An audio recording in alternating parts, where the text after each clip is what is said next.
क्या सुन रहे थे? 100 काम छोड़कर भोजन करना चाहिए, 1000 काम छोड़कर स्नान करना चाहिए, लाख काम छोड़कर दान करना चाहिए और करोड़ काम छोड़कर प्रभु वचन श्रवण करना चाहिए। और आज थोड़ा उल्टा होता है ना? पहले ऐसा होता था, किताब में ऐसे पहले महापुरुषों ने ये बात लिखी थी, कही थी। आज है 100 काम छोड़कर खाओ, 1000 काम छोड़कर सो जाओ, लाख काम छोड़कर कमाओ और करोड़ काम छोड़कर मोबाइल में लगे रहो, है ना? कहते हैं कि आज कितना ही व्यक्ति कहते हैं कि आज की दुनिया में व्यक्ति बेरोजगार हो गया है, लेकिन मुझे लगता है कि हर हाथ को काम मिला हुआ है तो बेरोजगार है कौन? हर हाथ को काम मिला हुआ है, हर व्यक्ति, हर युवा पीढ़ी, हर जवान, हर बच्चे के हाथ में मोबाइल चल रहा है, तो बेरोजगार रहा कौन? लेकिन महापुरुषों ने कहा है कि प्रभु वचन श्रवण करने चाहिए, करोड़ काम छोड़कर प्रभु वचन श्रवण करो, क्योंकि ये श्रवण बड़े भाग्य से मिल पाता है, बड़े भाग्य से हो पाता है। सुत दारारु लक्ष्मी पापी के भी हो, सुत दारारु लक्ष्मी पापी के भी हो, संत समागम हरि कथा तुलसी दुर्लभ दोय प्रभु जी, तुलसी दुर्लभ दोय।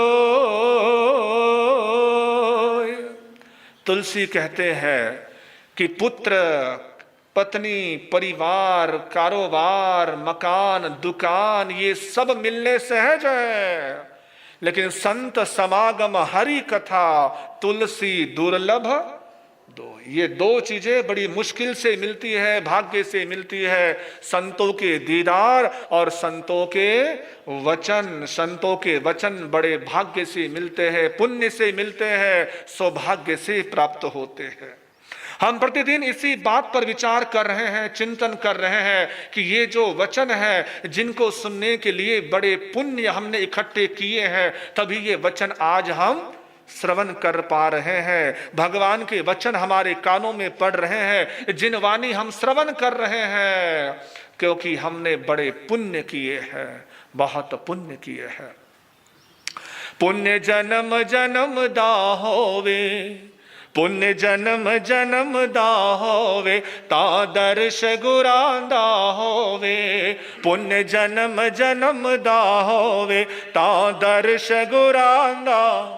ओ मिट जांदी भुख जगदी, ओ मिट जांदी भुख जग, मिठी लगदी गुरां दी वाणी, ओ वेले अमृत दे, ओ वेले अमृत दे मिठी, सुन सुन के गुरां दी वाणी, सुन सुन के लखा तरग जगत दे प्राणी, लखा तरग ओ सचमुच सौरभ दी, ओ सचमुच सौरभ दी मिठी, मिठी लगदी गुरां दी वाणी, ओ वेले अमृत दे, ओ वेले अमृत दे मिठी। कुछ समझ आया होगा आपको, थोड़ा थोड़ा समझा होगा। कवि कहता है कि पुण्य कई जन्मों के होते, पुण्य जन्म जन्म दा होवे, ता दर्श गुरांदा होवे, सुन सुन के गुरांदी वाणी, लखा तर गए जगत दे प्राणी। कि गुरुओं की वाणी को सुनकर, संतों की वाणी को सुनकर, भगवान की वाणी को सुनकर लाखों व्यक्ति संसार से तर गए हैं, तर रहे हैं और भविष्य में तरेंगे। ये ऐसी कल्याणी पावनी वाणी है, इस वाणी को हम किस तरीके से ग्रहण कर रहे हैं? हमारा पात्र कैसा है, हम कैसे हैं, इस बात की थोड़ी हम जांच परख कर रहे हैं। इस बात को हम टटोल रहे हैं, देख रहे हैं कि मैं कैसा श्रोता हूं। तो श्रोताओं की चर्चा चल रही है। नंदी सूत्र के माध्यम से दो श्रोता आपके सामने आए। पहला श्रोता कौन सा था? भाइयों से पूछ रहा हूं, कौन सा श्रोता था? पत्थर की तरह श्रोता। और दूसरा श्रोता, कल बात चली थी, कच्चा घड़ा, यानी थोड़ी देर के लिए असर रहता है, थोड़ी देर के लिए वो लहर आती है, थोड़ी देर के लिए वो उमंग आती है। जैसे समुद्र में लहर आई और गई, ठीक वैसे ही थोड़ी देर के लिए वो लहर आती है अंदर से, थोड़ी देर के लिए प्रवचन का असर रहता है, और जैसी तो समय बीतता है वो असर खत्म हो जाता है। जैसे कि कपड़ा पानी में डाले तो वो पानी में जब तक कपड़ा रहता है तब तक उसका रोया रोया पानी से भीगा होता है, गीला होता है। और जैसे वो कपड़ा पानी से बाहर आता है, पानी निकलना, उतरना शुरू हो जाता है। और सुखा दो तो थोड़ी देर में धूप लगते ही वो कपड़ा फिर से पूरी तरह सूख जाया करता है। ठीक वैसे ही ऐसे श्रोता कि जब तक वो प्रवचन में बैठते हैं, प्रवचन की गंगा में बैठे हैं, तब तक तो भीगते रहते हैं, डूबे रहते हैं। लेकिन जैसे ही प्रवचन से उठे, संसार की धूप लगी, संसार की हवा लगी कि महाराज का सारा प्रवचन महाराज के पास पहुंच जाता है। महाराज का प्रवचन महाराज के पास, हम हमारे अपने पास, है ना। जैसे हम थे वैसे ही रहते हैं। एक होते हैं प्रवचन की तरह, एक होते हैं कपड़े की तरह, और दूसरे होते हैं मिश्री की तरह। मिश्री शक्कर, उसको पानी में डालो तो क्या होगा? थोड़ी देर में वो पानी के अंदर घुल जाती है, मिल जाती है, पानी में ही एक रस हो जाती है। तो ना रहे मैं ना रहो, हमरा में ऐसे मिल जाए, हमरा में ऐसे घुल जाए। तो ना रहे मैं हमरा में ऐसे मिल, हमरा में ऐसे मिल जाए। मैं ना रहूं, तू ना रहे। वह जीवन सफल तब सार्थकता होगी जब मिस्री की तरह हम श्रोता बन जाएंगे। तो छलने कच्चे घड़े की तरह श्रोता जो थोड़ी देर के लिए असर होता है। और कल मैंने कहा था कि असर को स्थायी रखना हो तो संकल्प को साथ में जोड़ लो, पचकान को साथ में जोड़ लो। जैसे आपके मन में कोई अच्छा विचार आया, शुभ विचार आया, शुभ भाव आया, तुरंत पचकान ले लो, तुरंत नियम ले लो। भगवान ने इसीलिए पचकान का विधान दिया है, इसीलिए पचकान की परंपरा दी है, इसीलिए पचकान की व्यवस्था दी है कि पचकान लेने से वो जो भाव है वो फिर स्थायी हो जाता है, वो टिक जाता है, वो त्याग हो जाता है। जो अच्छा संकल्प है वो बना रहता है, बिना पचकान के वो संकल्प स्थिर नहीं रह पाता। कई लोग कहते हैं महाराज पचकान ले तो ले, लेकिन पचकान फिर टूट जाता है, क्या करें, है ना।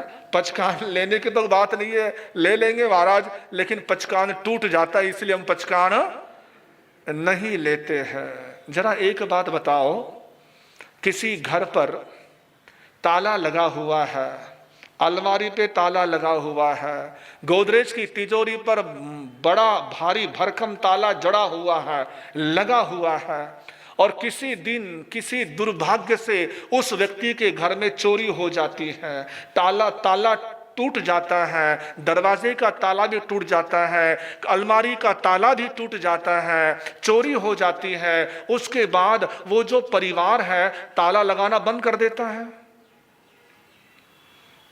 ताला लगाना बंद कर देता होगा कि ताला क्या लगाना? हाँ जी, पुना वालों क्या करेंगे? ताला टूट गया, ताला का मतलब क्या है? ताला क्यों लगाना?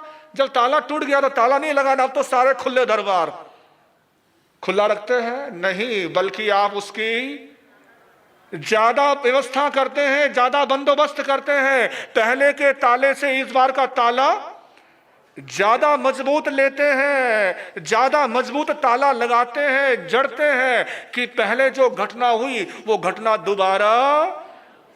जब मेरे भाई आप घर में, दुकान में नया ताला लगा सकते हो, नए ताले की सोच सकते हो, तो फिर पचकान के लिए क्यों नहीं सोच सकते? पहले वाला पचकान भंग हुआ, कोई बात नहीं, प्रमाद है, आलस्य है, वर्षों के संस्कार है, भवों के संस्कार है, टूट गया तो कोई बात नहीं, फिर से संकल्प कीजिए, फिर से प्रण कीजिए, फिर से नियम लीजिए कि मैं अब इस त्याग को बनाए रखूंगा, इस पचकान को टूटने नहीं दूंगा। आजकल तो हमारा ऐसा हाल है, एक आया आदमी महाराज के पास, गुरुदेव के पास आया, महाराज जैसे गुरुदेव नियम कराते रोज कि आज ये नहीं खाना, वो नहीं खाना, ऐसे नहीं खाना, तो एक दिन गुरुदेव ने नियम किया कि कराया जलेबी का पचकान, जलेबी का त्याग। उस दिन संयोग से किचन में जलेबी बनी हुई थी। गुरुदेव इसलिए रोज पूछते हैं कि किचन में क्या बना हुआ, पहले पता कर लो, ताकि किसी को नियम दिया जाए, नियम भंग हो जाए। तो उस व्यक्ति को गुरुदेव ने नियम दिया कि आज जलेबी का त्याग, और संयोग से भोजनशाला में जलेबी, जलेबी गरम गरम जलेबी, बड़ी रस भरी जलेबी, और पूड़ी, छोले, सारी चीजें और सब चीजें। अब बेचारे का मन ललचाया कि आज ही मैंने नियम लेना था, आज ही पचकान लेने थे, और महाराज ने भी आज ही त्याग देना था। अब बेचारा क्या करे, बड़ा उलझा हुआ, बड़ा वह बेचारा। अब एक तरफ उसकी रसना इंद्रिय उसको विवश कर रही है कि भाई जलेबी है, ऐसी नरम गरम रस भरी जलेबी कहाँ मिलती है। अब क्या करे बेचारा, वो बड़ा होशियार बंदा था, बड़ा होशियार, यही कहा होगा, है ना? आप बड़े होशियार लोग हैं। वो बड़ा होशियार था, बड़ा होशियार। उस व्यक्ति ने कहा कि ओ महाराज, मनी मन महाराज को याद किया, गुरुदेव को याद किया कि महाराज मैंने आपसे नियम लिया था जलेबी का, लो जी थोड़ी देर के लिए जलेबी का नियम उतर के पूड़ी पे चला जाए। और उसने जलेबी खा ली, और अब कहा कि पूड़ी से उतर के। ऐसे कई होशियार बंदे होते हैं, लेकिन नियम नियम होता है। कहते हैं संकल्प वही होता है जिसमें कोई विकल्प ना हो, संकल्प वही होता है जिसमें कोई विकल्प ना हो। जो विकल्प है वहां संकल्प नहीं। जहां विकल्प है, जहां पर किसी तरह से मन में विचलितता है कि करो ना करो, छोड़ो ना छोड़ो, ऐसा होगा नहीं, ठीक रहेगा नहीं रहेगा, वहां पर संकल्प हो ही नहीं सकता। जब संकल्प ले लिया तो विकल्प को आने मत दो अपने मनोमस्तिष्क में, अपने हृदय में। संकल्प पर मजबूत रहो, संकल्प पर दृढ़ रहो। जिसका संकल्प मजबूत होता है वही व्यक्ति दुनिया में सम्मान पाता है। आज हम महापुरुषों को क्यों याद करते हैं?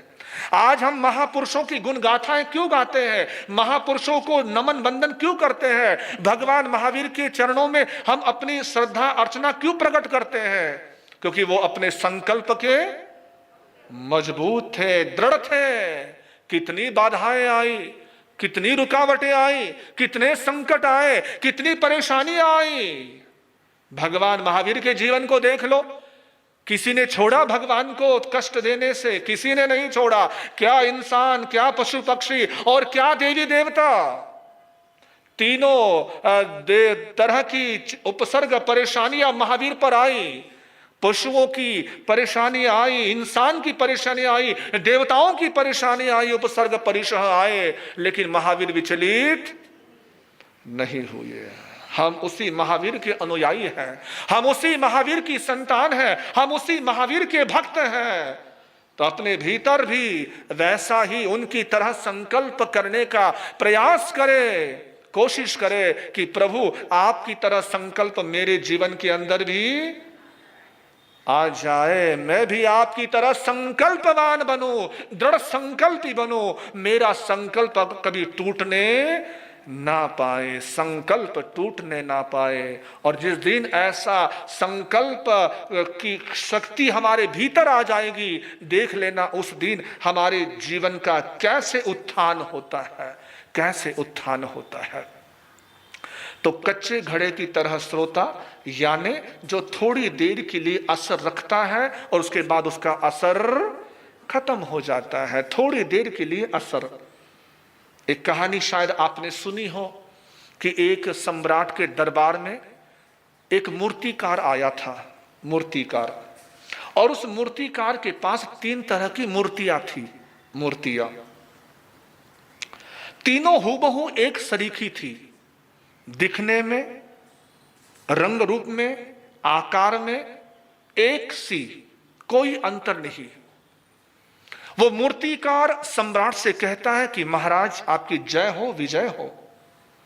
बोलो क्या बात है कि महाराज ये जो मैं मूर्तियां लाया हूं, इन मूर्तियों की भेंट आप स्वीकार करें। सम्राट ने कहा कि इन मूर्तियों की क्या खासियत है, क्या विशेषता है। कहा महाराज ये जो मूर्तियां हैं ना, एक मूर्ति 1.25 लाख रुपए की है, दूसरी मूर्ति हजारों रुपए की है, और तीसरी मूर्ति तो यूं ही है, फ्री है, मुफ्त है, कौड़ी के भाव है, कौड़ी के मोल है। सम्राट को बड़ा आश्चर्य हुआ। न केवल सम्राट को, बल्कि वहां पर जितने लोग बैठे थे, मंत्री, सेनापति, सभासद, सबको आश्चर्य हुआ। क्योंकि जितनी वहां मूर्तियां दिखाई थी, तीनों एक सी दिख रही हैं, कोई अंतर नहीं है। लेकिन कीमत में तो बड़ा अंतर है, बड़ा फर्क है। कोई लाख की है, कोई 1000 की है, और कोई मूल्यहीन कौड़ी की। सम्राट ने पूछा कि भाई आखिर ये कारण क्या है? दिखने में तो एक सी लगती हैं, एक सी दिखती हैं, आखिर मूल्य का ये इतना अंतर क्यों है? उसने कहा सम्राट मैं अभी आपको बताता हूं कि इनके मूल्य में इतना अंतर क्यों है। जो मूर्ति थी कौड़ी की, उस मूर्ति के कान में उस मूर्तिकार ने सुई धागा डाला। क्या डाला? सुई धागा। सुई धागा उस मूर्ति के कान में डाला, और जैसी कान में डाला, दूसरे कान से वो धागा, सुई बाहर। दूसरी मूर्ति उसके कान में डाला, जैसी कान में डाला तो दूसरे कान की बजाय उसके मुंह से बाहर आया। और जो तीसरी मूर्ति थी, जिसकी कीमत कितनी थी? लाख रुपए, 1.25 लाख रुपए, उस मूर्ति के कान में जैसी धागा डाला, न कान से निकला न मुंह से निकला, बल्कि पता नहीं वो सुई कहां खो गई, भीतर ही कहां चली गई, भीतर ही रम गई। उस सम्राट ने समझा या ना समझा, लेकिन आप तो जरूर समझ गए होंगे। पूना वालों, आप समझ गए 3 मूर्तियों की कीमत और तीनों मूर्तियों का परिणाम। पहली मूर्ति, दूसरी मूर्ति और तीसरी मूर्ति। आप कौन सी मूर्तियां हो? हाँ जी, कौन सी मूर्तियां हो? जरा विचार करो कि मेरा नंबर इन तीनों मूर्तियों में कौन सी लगता है। पहली मूर्ति जो कौड़ी के भाव है, जो इस कान से सुनती और इस कान से। दूसरी मूर्ति जो सुनती है, औरों को सुनाती है। आज महाराज ने व्याख्यान में ये सुनाया था, आज महाराज ने व्याख्यान में ये बताया था, आज महाराज ने व्याख्यान में ये अच्छी बात सुनाई थी। इस तरीके से सुना और दूसरे को सुना दिया, आगे पास कर दी बात। और तीसरे वाला व्यक्ति, तीसरी वाली मूर्ति वो होती है जो सुनती है और जीवन में। आचार्य भगवान कहा करते थे कि संत सुनाते हैं टन भर। कितना सुनाते हैं? संत सुनाते हैं टन भर, आप सुनते हो मन भर। मणों का भाव चलता है ना, मन होता है ना व्यापार में, मणो मन, मन होता है ना, 1 मन 2 मन, पहले के जमाने में चला करता था। तो सुनाते हैं टन भर, सुनते हो मन भर। 1 घंटे के प्रवचन के अंदर आप कितना सुनते हैं आपको ही पता है।